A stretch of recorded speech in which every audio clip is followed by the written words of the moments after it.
My name is Dr. Alice Phillips. I am a pediatrician at Cook Children's. I have had the pleasure of working for Cook for 25 years now. So, you're expecting your first baby, maybe not your first, and now you want to know what to do. So step one is I want to encourage you to be as prepared as you can.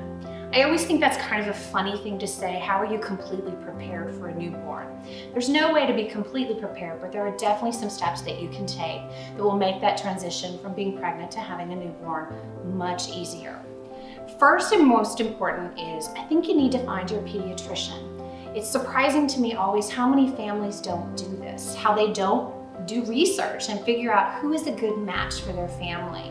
So ask your friends, ask your family, who do they trust? Search online through the Cook Children's website for physicians in your region, and then call those offices. Many of the pediatricians will do prenatal consultations where you can actually come into the office, meet the physician, ask them any questions that you have, and get a feel for the layout to see if it's a good match. Second, it's who can you protect that's going to be in that child's world.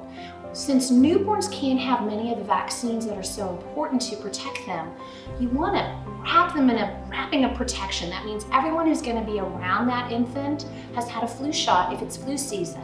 Everyone who's going to be caring for that baby is protected from whooping cough with the up-to-date Tdap. And that includes dads too. I find that you dads sometimes are a little reluctant on that shot thing. So we need moms, dads, grandparents, friends, caretakers, everyone to be protected so that that baby is protected.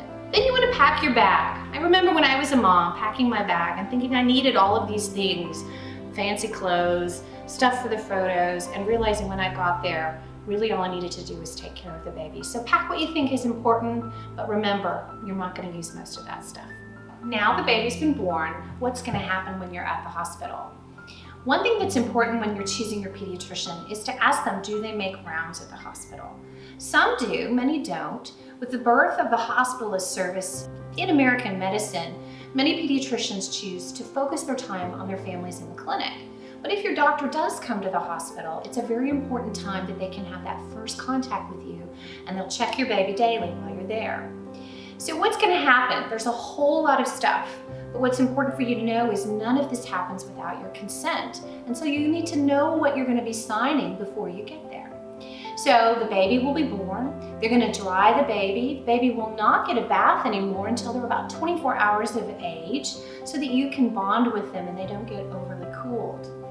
The baby's going to have a hearing test done to rule out any type of congenital hearing loss. They're going to have a test done of their heart. It's just a simple oxygen test. It doesn't hurt them a bit. They put a little tape around their finger, they measure their oxygen level, and it's a good clue to us if there's any kind of underlying heart disease that we can't hear. They're going to have a newborn screen at 24 hours of age.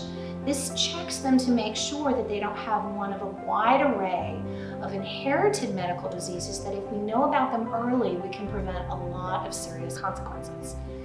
Additionally, if you sign, they're going to get that first vaccine. So important, hepatitis B. It not only protects them from hepatitis B that they could have gotten in rare cases from mom, but it also protects them for the rest of their life from any type of transmission via blood, bodily fluids, anything of that nature. Then daily, your pediatrician or the hospitalist will come by to check your baby. They'll make sure their exam is normal. They'll talk with you about everything they found. And if you're in one of the hospitals that has a lactation service, you're going to get a consult with a lactation consultant daily. These are so important so that you make sure that you feel very comfortable with your breastfeeding before you head home.